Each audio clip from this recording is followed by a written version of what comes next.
എല്ലാ പ്രേക്ഷകർക്കും ഒരിക്കൽ കൂടി ശുഭദിനം ആശംസിച്ചുകൊണ്ട് നമ്മൾ വാർത്താ യാത്ര തുടങ്ങുകയാണ്. ആദ്യം പോകേണ്ടത് കോഴിക്കോട്ടേക്കാണ്. ഇന്നലെ വൈകിട്ട് ഉണ്ടായ തീപിടുത്തം എത്ര വലുതായിരുന്നു എന്ന് പ്രേക്ഷകർക്ക് അറിവുള്ളതാണ്. കോഴിക്കോട് പുതിയ ബസ് സ്റ്റാൻഡിലെ വൻ തീപിടുത്തത്തിൽ ഫയർഫോഴ്സ് സംഘം ഇന്ന് അന്വേഷണം തുടങ്ങും.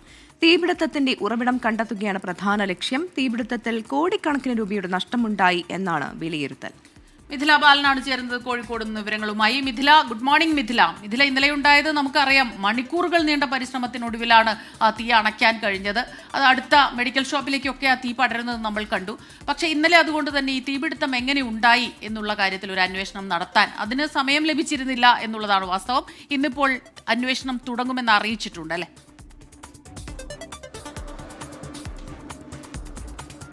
തീർച്ചയായും സ്മിത, 6 മണിക്കൂറിലധികം നീണ്ട പരിശ്രമത്തിനൊടുവിലായിരുന്നു ആ തീ അണയ്ക്കാൻ കഴിഞ്ഞത്. കോഴിക്കോട് ഇതുവരെ കണ്ടതിൽ വെച്ച് ഇതിനു മുൻപ് മിഠായി തെരുവിൽ തീപിടുത്തം ഉണ്ടായിട്ടുണ്ട്, ആളപായം ഉണ്ടായിട്ടുണ്ട്. പക്ഷേ ഒരു നിശ്ചിത സമയത്തിനുള്ളിൽ ഈ തീ നിയന്ത്രണ വിധേയമാക്കാൻ കഴിഞ്ഞിട്ടുണ്ടായിരുന്നു. എന്നാൽ അതായിരുന്നില്ല ഇന്നലെ കോഴിക്കോട് നമ്മൾ പുതിയ ബസ് സ്റ്റാൻഡിൽ കണ്ട സാഹചര്യം. തീ ആളിക്കത്തുകയായിരുന്നു. അണയ്ക്കാൻ ശ്രമിക്കും തോറും തീ ആളി കത്തുന്ന കാഴ്ച, ആ ദൃശ്യങ്ങളെല്ലാം തന്നെ ഇന്നലെ പ്രേക്ഷകർ കണ്ടാണ്. നമുക്കിപ്പോൾ കാണാം ഈ ദൃശ്യങ്ങളിൽ. ഈ കെട്ടിടമാണ് ഇന്നലെ നിന്ന് അഗ്നിഗോളമായി മാറിയത്. ഇന്നത്തെ ഏറ്റവും പ്രധാനപ്പെട്ട ഒരു നടപടി ഉണ്ടാകുന്നത് ഇതുമായി ബന്ധപ്പെട്ട അന്വേഷണം. എങ്ങനെ ഈ ഒരു തീപിടുത്തം ഉണ്ടായി അതുതന്നെയാണ് പ്രധാനം. ഇന്നലെ നമുക്കറിയാം, ഇന്നലെ ആ സമയങ്ങളിലെല്ലാം തന്നെ ഫയർഫോഴ്സ് ഉദ്യോഗസ്ഥരെല്ലാം ഈ തീ അണയ്ക്കുന്ന പരിശ്രമത്തിലായിരുന്നു. അതുകൊണ്ട് തന്നെ ഇതിന്റെ കാരണം എന്ത് എന്നത് കണ്ടെത്താൻ കഴിഞ്ഞിട്ടില്ല. ഇന്ന് കൃത്യമായ ഒരു അന്വേഷണം ഇക്കാര്യത്തിൽ നടക്കും. ഈ അന്വേഷണത്തിന് ശേഷമായിരിക്കും ജില്ലാ കളക്ടർക്കും ഒപ്പം തന്നെ ഫയർഫോഴ്സ് മേധാവിക്കും ഇതുമായി ബന്ധപ്പെട്ട റിപ്പോർട്ട് സമർപ്പിക്കുക. കോഴിക്കോട് തീപിടുത്തം ഉണ്ടാകുന്ന സാഹചര്യത്തിലെല്ലാം ചോദ്യമാകുന്ന 2-3 കാര്യങ്ങളുണ്ട്. ഒന്ന്, കെട്ടിടങ്ങളുടെ നിർമ്മാണം, അശാസ്ത്രീയമായ നിർമ്മാണം. ഫയർഫോഴ്സ് ഉദ്യോഗസ്ഥർ തന്നെ ഇന്നലെ പറഞ്ഞിട്ടുണ്ട്, ഒരുപാട് സമയമെടുത്തു ഈ കെട്ടിടത്തിന്റെ ഉള്ളിലേക്ക്. തീ ആളിക്കത്തുന്നുണ്ടായിരുന്നു, പക്ഷേ കെട്ടിടത്തിന്റെ ഉള്ളിലേക്ക് ഫയർ ഉദ്യോഗസ്ഥർക്ക് എത്താൻ കഴിഞ്ഞിട്ടുണ്ടായിരുന്നില്ല. സമാനമായ കാഴ്ച തന്നെയായിരുന്നു മിഠായി തെരുവിൽ തീപിടുത്തം ഉണ്ടായപ്പോഴും നമ്മൾ കണ്ടത്. കാരണം വസ്ത്രങ്ങളെല്ലാം കുന്നുകൂടി ഇട്ടിരിക്കുകയായിരുന്നു. അതുകൊണ്ട് മാത്രമല്ല, ഈ കെട്ടിടങ്ങൾ അശാസ്ത്രീയമായ രീതിയിൽ കൂട്ടിച്ചേർക്കുക, അല്ലെങ്കിൽ ചില ഭാഗങ്ങളിൽ മറയുണ്ടാക്കുക, അത്തരത്തിലെല്ലാം വെച്ച് നോക്കുമ്പോൾ അതെല്ലാം ഭേദിച്ചുകൊണ്ട്, അതെല്ലാം മറികടന്നുകൊണ്ട് ഫയർഫോഴ്സിന് ഈ കെട്ടിടത്തിന്റെ ഉള്ളിലേക്ക് എത്തുക എന്നത് ഏറെ ശ്രമകരമായ ദൗത്യമായിരുന്നു. സമാനമായ കാഴ്ച തന്നെയാണ് ഇന്നലെ നമ്മൾ ഇവിടെ കണ്ടത്. അതുതന്നെയാണ് കോഴിക്കോട് കോർപ്പറേഷൻ പ്രതിപക്ഷവും ഇന്നലെ ഉന്നയിച്ച ഒരു ആരോപണം എന്നത്.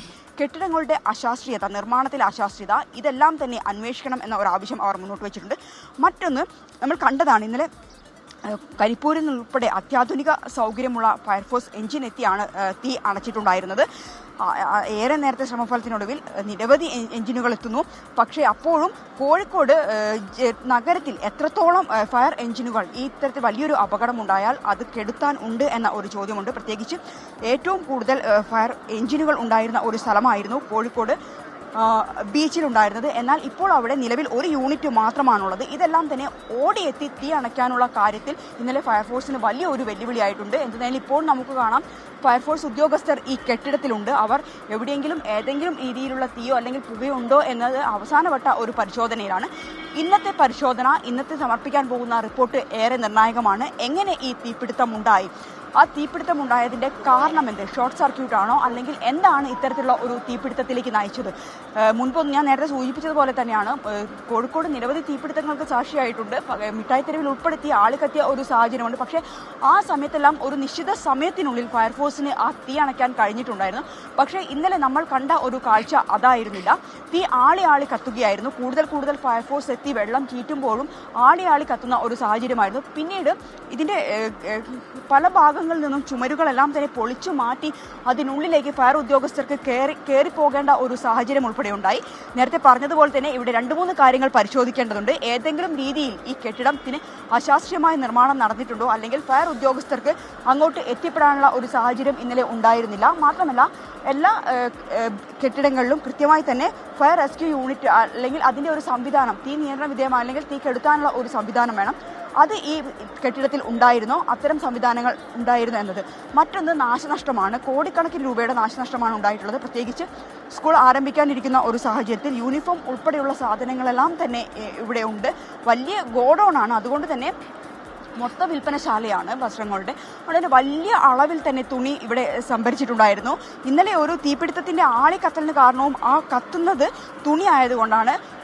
വലിയ രീതിയിൽ ആളി കത്തിയ ഒരു സാഹചര്യമുണ്ട്. തൊട്ടടുത്ത് മെഡിക്കൽ ഷോപ്പിലേക്ക് തീ എത്തിയിട്ടുണ്ടായിരുന്നെങ്കിലും ഏറ്റവും പ്രധാനപ്പെട്ട കാര്യം ആളപായം ഉണ്ടായില്ല എന്നത് ഏറ്റവും പ്രധാനപ്പെട്ട കാര്യമാണ്. എന്തു തന്നെയായാലും നിലവിലിപ്പോൾ ഏറ്റവും പ്രധാനം എന്നത് ഇന്നത്തെ ഒരു അന്വേഷണമാണ്. ഇന്നത്തെ അന്വേഷണത്തിൽ കൃത്യമായ റിപ്പോർട്ട് ഫയർ ഓഫീസർ സമർപ്പിക്കും. ഫയർ മേധാവിക്കും ഒപ്പം തന്നെ ദുരന്ത നിവാരണ അതോറിറ്റി ചെയർമാനായ ജില്ലാ കളക്ടർക്കുമാണ് റിപ്പോർട്ട് സമർപ്പിക്കുക. ആ റിപ്പോർട്ടിലായിരിക്കും എന്താണ് ഇത്തരത്തിലുള്ള ഒരു തീപിടുത്തത്തിന് കാരണം.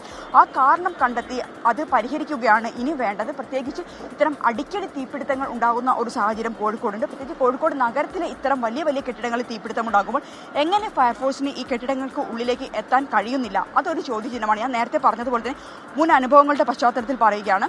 മിഠായി തെരുവിലെല്ലാം തീപിടുത്തം ഉണ്ടായ സമയത്ത് ഈ കെട്ടിടങ്ങൾ ഉള്ളിലേക്ക് ഫയർഫോഴ്സിന് എത്താൻ കഴിഞ്ഞില്ല. അതിന് പ്രധാനപ്പെട്ട ഒരു കാരണം എന്നത് കെട്ടിടങ്ങൾ നിർമ്മിച്ച സമയത്തല്ലാതെ പിന്നീട് വ്യാപാരികൾ അവരുടെ ഇഷ്ടത്തിനനുസരിച്ച് അവർ അത് കൂടുതൽ കൂട്ടിച്ചേർക്കുകയോ അല്ലെങ്കിൽ അങ്ങോട്ട് എത്തിപ്പെടാൻ പറ്റാത്ത രീതിയിൽ ഇടുങ്ങിയ വഴിയെല്ലാമാണ് ജീവനക്കാർക്ക് തന്നെ അങ്ങോട്ട് പോകാനുള്ള ഒരു ഇതൊക്കെ ഉണ്ടായിരുന്നത്. മിഠായി തെരുവിൽ ഇത്തരത്തിൽ തീപിടുത്തം ഉണ്ടായ സമയത്ത് സംസ്ഥാന ഫയർ മേധാവി തന്നെ അവിടെ എത്തി പരിശോധിച്ച് കൃത്യമായി ഓഡിറ്റ് നടത്തി അത്തരത്തിൽ കൂട്ടിച്ചേർത്ത കെട്ടിടങ്ങളുണ്ടെങ്കിൽ അതെല്ലാം പൊളിച്ചു മാറ്റണം എന്ന നിർദ്ദേശം നൽകിയിട്ടുണ്ടായിരുന്നു. സമാനമായ സാഹചര്യം തന്നെയാണ് ഈ ബിൽഡിങ്ങുകളിലെല്ലാം ഉള്ളത്. ഇന്നലെ ഫയർ ഓഫീസർ തന്നെ സാക്ഷ്യപ്പെടുത്തിയ കാര്യം ഇന്നലെ നമ്മൾ 24നോട് അദ്ദേഹം പറഞ്ഞൊരു കാര്യം ആണിത്. കൃത്യമായി അങ്ങോട്ട് എത്തിപ്പെടാൻ പറ്റിയില്ല. അതുതന്നെയാണ് ഇന്നലെ ഒരു തീപിടുത്തം കൃത്യമായി തന്നെ അത് കെടുത്താനുള്ള ഒരു വെല്ലുവിളിയായിട്ടുള്ളത്. എന്തായാലും ഇന്നത്തെ ഒരു പരിശോധന ഏറെ നിർണായകമാണ്. ആ പരിശോധനയിലാണ് എത്തരത്തിൽ ആണ് ഈ ഒരു തീപിടുത്തം ഉണ്ടായത്, എന്താണ് ഈ തീപിടുത്തത്തിന്റെ കാരണം എന്നത് വ്യക്തമാവുകയുള്ളൂ. സ്മിത. ശരി, മിഥില ബാലനാണ് വിശദമായ വിവരങ്ങൾ നൽകിയത്. മിഥില പറഞ്ഞതുപോലെ വലിയ പ്രതിസന്ധി സൃഷ്ടിക്കുന്നത് ഇങ്ങനെ എക്സ്റ്റെൻഡ് ചെയ്യുന്നതാണ്. മിഥില, ഇതിപ്പോൾ ആദ്യമായിട്ടല്ല. മിഥില സൂചിപ്പിച്ചതുപോലെ തന്നെ മിഠായി തെരുവിൽ ഈ തീപിടുത്തം ഉണ്ടായ സമയത്ത് സമാനമായ രീതിയിൽ കെട്ടിടങ്ങൾ നിർമ്മിച്ചിരിക്കുന്നത് ശ്രദ്ധയിൽപ്പെട്ടതാണ്. എന്തുകൊണ്ടാണ് ഇടയ്ക്കൊരു പരിശോധന ഉണ്ടാവാതിരിക്കുന്നത്? ഉദ്യോഗസ്ഥർ ഇതൊന്നും കാണാഞ്ഞിട്ടാണോ? ഇനിയിപ്പോൾ ഈ എല്ലാം കത്തി നശിച്ച് കഴിഞ്ഞിട്ടൊരു നടപടിയിലേക്ക് കടക്കുക എന്ന് പറയുന്നതല്ലല്ലോ വേണ്ടത്.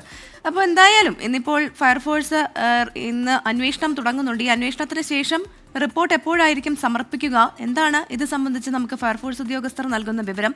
അങ്ങനെയെങ്കിൽ കൂടുതൽ നടപടികളിലേക്ക് കടക്കാനുള്ള സാധ്യത എത്രത്തോളമുണ്ട്?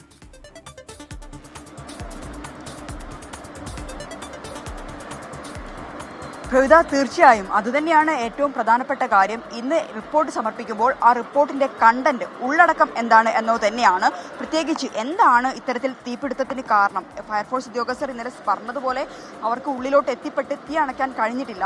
അത് ഇത്തരത്തിൽ ബിൽഡിങ്ങുകൾ കൂട്ടിച്ചേർക്കപ്പെട്ട അതാണോ, അല്ലെങ്കിൽ സമാനമായി നമ്മൾ മിഠായി തെരുവിൽ കണ്ടതുപോലെ ഒരു എക്സ്റ്റൻഷനെല്ലാം കൊടുത്ത് കൂടുതൽ സാധനങ്ങൾ ഉൾക്കൊള്ളിക്കാൻ കൂടുതൽ സ്ഥലം അവർക്ക് ആവശ്യമായതുകൊണ്ട് തന്നെ അനുമതിയില്ലാതെ കെട്ടിടങ്ങൾ രൂപമാറ്റം വരുത്തിയ ഒരു സാഹചര്യമുണ്ട്. ഏറ്റവും പ്രധാനം എന്നത് ഈ നമ്മളിപ്പോൾ ദൃശ്യങ്ങൾ കാണാം, ഈ കെട്ടിടത്തിന്റെ ഒരു ഘടന തന്നെയാണ്. അതുകൊണ്ട് തന്നെ പെട്ടെന്ന് ഫയർഫോഴ്സിന് എത്തിപ്പെടാൻ കണ്ടതാണ്. അവർ ചില്ലൊക്കെ അടിച്ചു പൊട്ടിച്ചിട്ടാണ് പിന്നീട് അവർക്ക് അതിനുള്ളിലേക്ക് കയറാൻ പറ്റിയത്. ഫയർഫോഴ്സുകാർ ഇന്നലെ എടുത്ത ഒരു പ്രയത്നം അവരെ ശരിക്കും അഭിനന്ദിക്കേണ്ട ഒരു കാര്യമാണ്. കാരണം ആളിക്കത്തുന്ന തീ അതെങ്ങനെ നിയന്ത്രണ വിധേയം, ഫയർഫോഴ്സ് മാത്രമല്ല പോലീസും എല്ലാം തന്നെ ഇന്നലെ ഈ ഒരു ദൗത്യത്തിന്റെ ഭാഗമായിരുന്നു. 6 മണിക്കൂറിലധികം നീണ്ട ഒരു പരിശ്രമം. അതിനൊടുവിലാണ് ഇത്തരത്തിൽ തീ അണയ്ക്കാനായത്. ഇപ്പോഴും ഇതിനുള്ളിൽ ഫയർഫോഴ്സ് പരിശോധിക്കുന്നുണ്ട്. ഏതെങ്കിലും രീതിയിലുള്ള പുകയുണ്ടോ, നമുക്ക് ആ ദൃശ്യങ്ങൾ കാണാം. ഏതെങ്കിലും രീതിയിലുള്ള പുക ഇതിനുള്ളിലുണ്ടോ, മറ്റു കാര്യങ്ങളെല്ലാം തന്നെ ഫയർഫോഴ്സ് ഉദ്യോഗസ്ഥർ പരിശോധിക്കുന്നുണ്ട്. നിർണായകം എന്നത് നേരത്തെ സൂചിപ്പിച്ചതുപോലെ തന്നെ എവിടെയാണ് ഇതിൽ ഏതെങ്കിലും രീതിയിലുള്ള ഒരു തെറ്റ് പറ്റിയിട്ടുണ്ടോ ഈ ബിൽഡിങ്ങിന്റെ സ്ട്രക്ചറിൽ ഉൾപ്പെടെ. മാത്രമല്ല ഇന്നത്തെ ഒരു റിപ്പോർട്ട് ഈ ഒരു സംഭവത്തിൽ ഏറെ നിർണായകം തന്നെയാണ്. വിശദമായ ഒരു പരിശോധന അതുകൊണ്ട് തന്നെ വൈകുന്നേരത്തോടെ ആയിരിക്കും ഈ ഒരു റിപ്പോർട്ട് സമർപ്പിക്കുക എന്നാണ് നമുക്ക് നിലവിൽ ഇപ്പോൾ ലഭ്യമാകുന്ന വിവരം. ശരി, മിഥില ബാലനാണ് വിവരങ്ങൾ നൽകിയത്. എന്തായാലും അന്വേഷിച്ച് റിപ്പോർട്ട് സമർപ്പിക്കുന്നുണ്ട്. പക്ഷേ അതുകൊണ്ട് മാത്രം തീരുന്നില്ല സ്മിത. കാരണം ഓരോ തവണയും തീപിടുത്തം ഉണ്ടാകുമ്പോൾ പ്രശ്നം എന്താണെന്ന് കണ്ടെത്തുകയും പിന്നീട് അത് തന്നെ ആവർത്തിക്കുകയും ചെയ്യുന്ന ഒരു അവസ്ഥയുണ്ട്. അതിനെ ഒരു തടയിടാൻ ഇപ്പോൾ ഈ പഴയ കെട്ടിടങ്ങളാണ് എന്ന് പറയുന്നു, തൊട്ടടുത്തുള്ള കെട്ടിടങ്ങളുണ്ട്. ഇതിപ്പോൾ പുതിയ ബസ് സ്റ്റാൻഡിലെ തൊട്ടടുത്തുള്ള വസ്ത്രവ്യാപാര ശാലയ്ക്കാണ് തീപിടിച്ചത്. അപ്പോൾ എന്തുകൊണ്ട് ഇത് ഉണ്ടായി? ഇന്നിപ്പോൾ ഈ അന്വേഷണം തുടങ്ങുമ്പോൾ തീർച്ചയായിട്ടും ഇനി ഒരു സംഭവം ഇങ്ങനെ ഉണ്ടാകാതിരിക്കാൻ എന്തോ ഭാഗ്യം കൊണ്ട് ആരും ആളപായമൊന്നും ഉണ്ടായില്ല എന്നുള്ളതേ ഉള്ളൂ. പക്ഷെ ഇന്നലെ എന്താ പറയുക, ആകാശത്തോളം ഉയരുന്ന തീകൾ കണ്ടപ്പോൾ സത്യം പറഞ്ഞ ആശങ്കയായിരുന്നു. അടുത്തടുത്ത കെട്ടിടങ്ങളിലേക്ക് വ്യാപിക്കുന്നു. ഇനി ഇങ്ങനെ ഉണ്ടാകാതിരിക്കാൻ എന്ത് ചെയ്യണം, എന്താണ് പ്രശ്നം, അത് പരിഹരിക്കാൻ എന്ത് ചെയ്യണം, അതുപോലെ ഏതെങ്കിലും തരത്തിലുള്ള നിയമ നടപടികൾ വേണ്ടി വരുമോ, അനധികൃതമായ നിർമ്മാണങ്ങളുണ്ടോ, അതൊക്കെ പരിശോധിക്കേണ്ടതാണ്. മറ്റൊരു വാർത്തയിലേക്ക്. കാസർഗോഡ് എണ്ണപ്പാറ സ്വദേശിനിയുടെ മരണത്തിൽ അന്വേഷണം പ്രാദേശിക മാധ്യമ പ്രവർത്തകനിലേക്കും നീളുന്നു. പാണത്തൂർ സ്വദേശിയായ പ്രമുഖ വ്യവസായിയും പെൺകുട്ടിയെ ബലാത്സംഗം ചെയ്തതായി സൂചന. കേസ് അന്വേഷണം മന്ദഗതിയിലാകാൻ കാരണം ഇയാളുടെ ഇടപെടലെന്നും ആരോപണമുണ്ട്. കാഞ്ഞങ്ങാട് സ്വദേശിയെ മാധ്യമ പ്രവർത്തകനെയും ഉടൻ കസ്റ്റഡിയിലെടുക്കണമെന്ന് കുടുംബം ആവശ്യപ്പെടുന്നുണ്ട്. 2019 കേസ് പിൻവലിക്കാൻ കുടുംബത്തിന് വാഗ്ദാനം ചെയ്തത് 25 ലക്ഷം രൂപയാണ്. 24 ബ്രേക്ക്. അരുൺ പാറയ്ക്കലാണ് ചേരുന്നത് കാസർഗോഡ് നിന്ന് വിവരങ്ങളുമായി. അരുൺ, ശരിക്കും പറഞ്ഞാൽ ഇത്രയും വർഷങ്ങൾക്ക് ശേഷം ഈ രീതിയിൽ DNA ടെസ്റ്റ് നടത്തി അങ്ങനെ ഒരു തെളിവ്, അത് നമ്മൾ പണ്ടൊക്കെ പറയും ഒരു ദൈവത്തിന്റെ ഒരു കരം എന്നൊക്കെ പറഞ്ഞതുപോലെയാണ് ഈ കാര്യങ്ങൾ സംഭവിച്ചുകൊണ്ടിരിക്കുന്നത്. പക്ഷെ മറ്റൊരാൾക്കും ഇതിൽ ഒരു പങ്കുണ്ട് എന്നുള്ള വിവരം വരുന്നു. അത് 2019 ഇങ്ങനെ പൈസ വാഗ്ദാനം ചെയ്യുന്നു. അപ്പോൾ തീർച്ചയായിട്ടും ആ രീതിയിൽ എന്തിന് കേസ് പിൻവലിക്കാൻ പണം വാഗ്ദാനം ചെയ്തത് എന്തിന് എന്നുള്ളൊരു ചോദ്യം, ആ ചോദ്യത്തിൽ നിന്ന് തന്നെയാകും ഇയാൾക്ക് എതിരായ നടപടികൾ തുടങ്ങുക, അന്വേഷണം തുടങ്ങുക.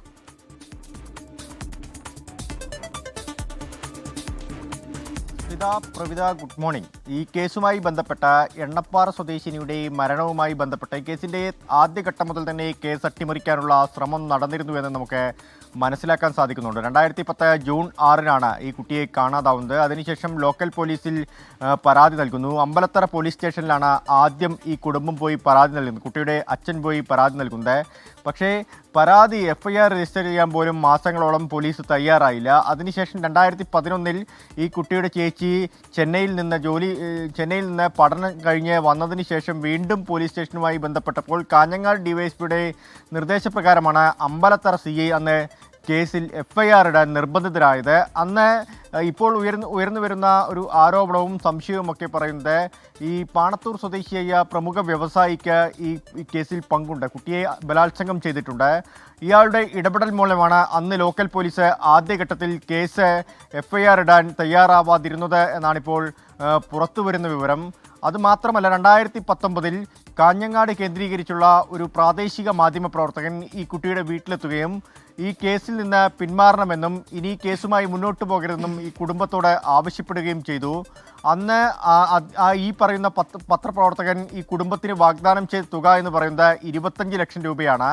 ഈ 25 ലക്ഷം രൂപ വാഗ്ദാനം ചെയ്യണമെങ്കിൽ അതിന് പുറകിൽ ആരാണ് എന്നൊരു സംശയം അന്നു തന്നെ ഉയർന്നു വന്നിരുന്നു. എന്തായാലും ഇപ്പോൾ ആ പത്രപ്രവർത്തകനിലേക്ക് കൂടി അന്വേഷണം നീണ്ടിരിക്കുന്നു എന്ന കാര്യമാണ് ഇപ്പോൾ നമുക്ക് മനസ്സിലാവുന്നത്. ഉടൻ തന്നെ ക്രൈംബ്രാഞ്ച് ഈ പത്രപ്രവർത്തകരെയും കസ്റ്റഡിയിലെടുത്തേക്കുമെന്ന വിവരവും പുറത്തു വരുന്നുണ്ട്. അദ്ദേഹം അന്ന് ആ പത്രത്തിൽ, അതായത് ഈ പ്രാദേശിക പത്രത്തിലൊരു വാർത്ത കൂടി വന്നിരുന്നു. ഈ കുടുംബം ഇതിന് വഴങ്ങാതിരുന്നതോടുകൂടി ഒരു വാർത്ത വന്നത് എറണാകുളത്ത് വെച്ച് ഈ കുട്ടി കൊല്ലപ്പെട്ടുവെന്നും അതിന് പുറകിൽ ഈ ബിജു പൗലോസ് ആണെന്നും പറയുന്ന തരത്തിലുള്ള ഒരു വാർത്ത വന്നിരുന്നു.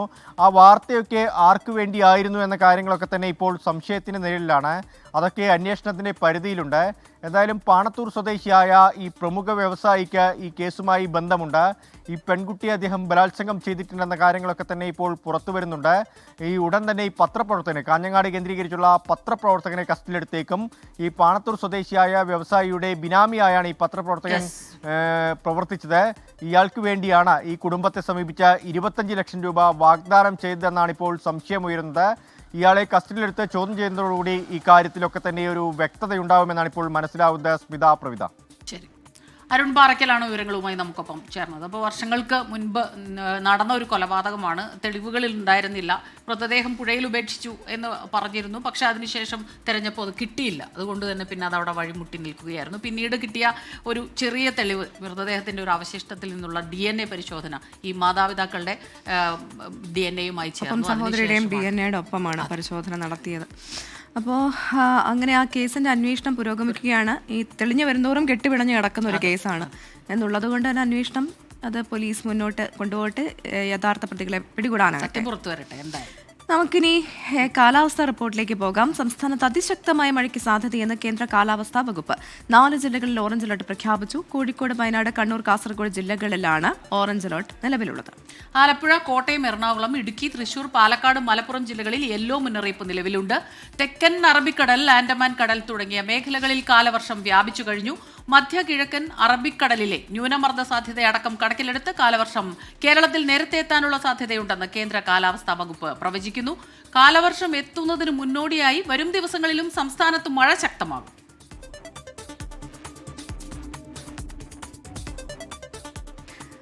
മഴ കാരണം പുറത്തിറങ്ങാൻ പറ്റാത്ത അവസ്ഥയാണ്.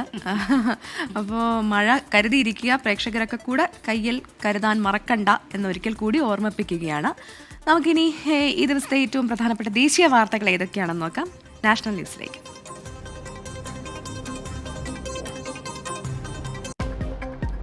കേണൽ സോഫിയ ഖുറൈഷിക്കെതിരായ അധിക്ഷേപ പരാമർശത്തിൽ തനിക്കെതിരായ നിയമ നടപടി മരവിപ്പിക്കണമെന്നാവശ്യപ്പെട്ടുകൊണ്ടുള്ള BJP മധ്യപ്രദേശ് മന്ത്രി വിജയ് ഷായുടെ ഹർജി സുപ്രീംകോടതി ഇന്ന് പരിഗണിക്കും.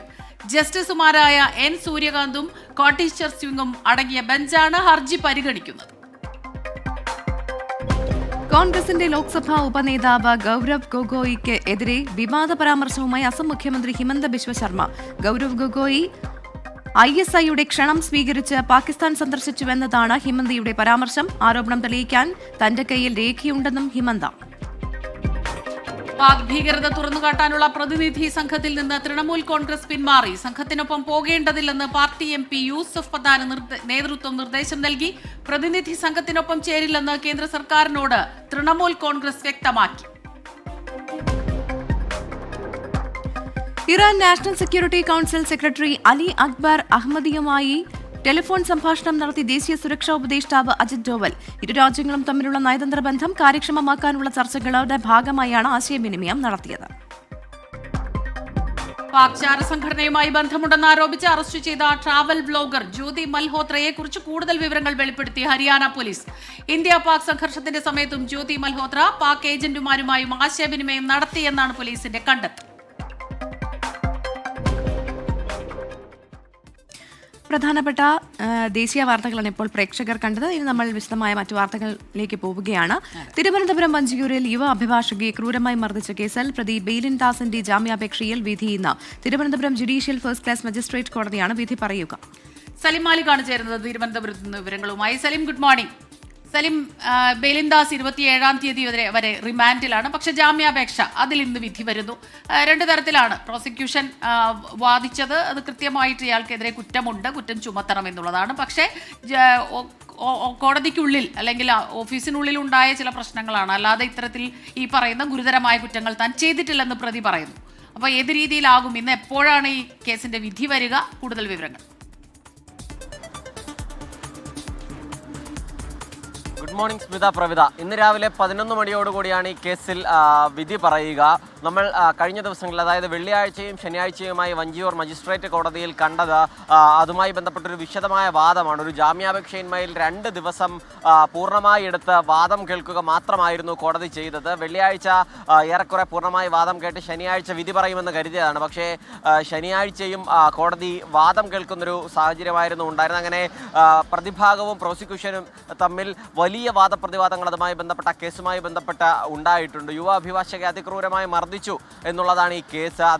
ആ കേസിൽ ഇത്രയധികം വാദം കേൾക്കാനുള്ള സാഹചര്യം തന്നെ അതൊരു അഭിഭാഷകൻ, ഈ നിയമത്തിൻ്റെ എല്ലാ വശങ്ങളും അറിയുന്ന ഒരു അഭിഭാഷകൻ ഇത്തരത്തിലൊരു ക്രൂരകൃത്യം ചെയ്തു എന്ന നിലയിലാണ് ആ വാദം നടന്നത്. അതേസമയം പ്രതിഭാഗം പറയുന്നത് ഏതെങ്കിലും നിലയിലൊരു ക്രൂരമായ അക്രമമോ കരുതിക്കൂട്ടിയുള്ള അക്രമമോ ഉണ്ടായിട്ടില്ല. അതിന് പകരം പരസ്പരമുള്ള മർദ്ദനമായിരുന്നു ഉണ്ടായിരുന്നത്. അതും ഏതെങ്കിലും നിലയിലുള്ള വ്യക്തിവൈരാഗ്യമല്ല. ഓഫീസിലെ 2 പേർ തമ്മിലുള്ള പ്രശ്നത്തിൽ ഒരു സീനിയർ എന്ന നിലയിൽ ഇടപെടുക മാത്രമാണ് ബെയിലിൻദാസ് ചെയ്തത് എന്നുള്ളതാണ് പ്രതിഭാഗം പറയുന്നത്. അതിനിടയിൽ തനിക്കാണ് ആദ്യം പരുക്കേറ്റത് എന്നതുൾപ്പെടെയുള്ള കാര്യങ്ങൾ പറയുന്നു. അതേസമയം പ്രോസിക്യൂഷൻ പറയുന്നത് ഒരു കാരണവശാലും ജാമ്യം അനുവദിക്കരുത്. അതിന് കാരണം ഒന്ന്, നിയമത്തെക്കുറിച്ച് ഇത്രയധികം പരിജ്ഞാനമുള്ള വ്യക്തിയാണത്. നിയമം പാലിക്കാൻ ബാധ്യതപ്പെട്ട ഒരാൾ ഈ നിലയിൽ പെരുമാറുന്ന സമൂഹത്തിനും മോശം സന്ദേശം നൽകും. ഒപ്പം തന്നെ ഇനി സാക്ഷികളെ, സ്വന്തം ഓഫീസിലുള്ള സാക്ഷികളെ പോലും സ്വാധീനിക്കാൻ നിലവിൽ പ്രതിക്ക് കഴിയും. അതുകൊണ്ട് ജാമ്യം നൽകരുത് എന്നുള്ളതാണ് പറയുന്നത്. അങ്ങനെ വിശദമായ 2 ദിവസത്തെ വാദമാണ് ആ കേസുമായി ബന്ധപ്പെട്ട് കേട്ടത്. ഇതിനിടയിൽ ഈ അഭിഭാഷകയെ പിന്തുണച്ചുകൊണ്ട്, യുവ അഭിഭാഷകയെ പിന്തുണച്ചുകൊണ്ടും ഒപ്പം തന്നെ പ്രതിയെ പിന്തുണച്ചുകൊണ്ടും ഈ അഭിഭാഷകരുടെ ഇടയിൽ തന്നെ ഒരു ഭിന്നിപ്പുണ്ടായിട്ടുണ്ട്. അത് ബാർ അസോസിയേഷനെതിരെ ഈ യുവ അഭിഭാഷക വാട്സാപ്പിൽ പോസ്റ്റ് ഇടുന്നത് ഉൾപ്പെടെയുള്ള നിലയിലേക്ക് കാര്യങ്ങളെത്തി. അങ്ങനെ വിവിധ തരത്തിലുള്ള ആരോപണ പ്രത്യാരോപണങ്ങൾ ഈ അഭിഭാഷകർക്കിടയിൽ തന്നെ ഇതുമായി ബന്ധപ്പെട്ട നിലനിൽക്കുകയും ചെയ്യുന്നത് കൊണ്ട് ഈ കേസിലെ വിധി എന്ത്, ഇതിൽ ജാമ്യം ലഭിക്കുമോ, ബെയിലിൻദാസിന് ജാമ്യം മോചനം ലഭിക്കുമോ എന്നുള്ളത് വലിയ ആകാംക്ഷയോടുകൂടി കാത്തിരിക്കുന്ന ഒന്നാണ്. അതിനിടെ 27 വരെ, നിലവിൽ ഈ മാസം 27 വരെ റിമാൻഡ് കാലാവധിയുണ്ട്. അതുകൊണ്ട് തന്നെ ഒരുപക്ഷെ ജാമ്യം നിഷേധിക്കുമോ എന്നുള്ള കാര്യത്തിലും നമ്മൾ കാത്തിരിക്കും. അത് നിയമപരമായി കൂടി ആ കേസിന് ആ നിലയിലൊരു കൗതുകമുണ്ട് എന്നുള്ളത് കൂടി കൊണ്ടാണ് അത്തരത്തിൽ കാത്തിരിക്കുന്നത്. എന്തായാലും തനിക്ക് നീതി നടപ്പായി എന്നൊരു നിലപാടാണ് ഇപ്പോൾ മർദ്ദനമേറ്റ യുവ അഭിഭാഷക സ്വീകരിച്ചിരിക്കുന്നത്. സ്മിത, പ്രവിത. സലിം മാലിക്കാണ് വിവരങ്ങളുമായി നമുക്കൊപ്പം ചേർന്നത്. പ്രത്യേകിച്ച് 2 അഭിഭാഷകർ തമ്മിലുള്ള കേസാണ്. അപ്പോൾ വാദപ്രതിവാദങ്ങൾ ശക്തമായിരിക്കും എന്നുള്ള കാര്യത്തിൽ യാതൊരു സംശയവുമില്ല. ഇനി കോഴിക്കോട്ടേക്ക്. കൊടുവള്ളിയിൽ നിന്ന് യുവാവിനെ തട്ടിക്കൊണ്ടുപോയ സംഭവത്തിൽ ഒരാളെ കൂടി പോലീസ് കസ്റ്റഡിയിലെടുത്തു. ഇതോടെ പോലീസ് കസ്റ്റഡിയിലുള്ളവരുടെ എണ്ണം 3 ആയിരിക്കുന്നു. പിടിയിലായ 2 പേർ കൊണ്ടോട്ടി സ്വദേശികളും ഒരാൾ കിഴക്കോത്ത് സ്വദേശിയുമാണ്. മിഥില ബാലനാണ് കോഴിക്കോട് നിന്ന് ചേരുന്നത്. Mithila, good morning once again. Mithila, ഈ കേസുമായി ബന്ധപ്പെട്ട അന്വേഷണം എങ്ങനെ പുരോഗമിക്കുന്നു? എന്താണ് ഇതുമായി ബന്ധപ്പെട്ട പോലീസ് പറയുന്നത്?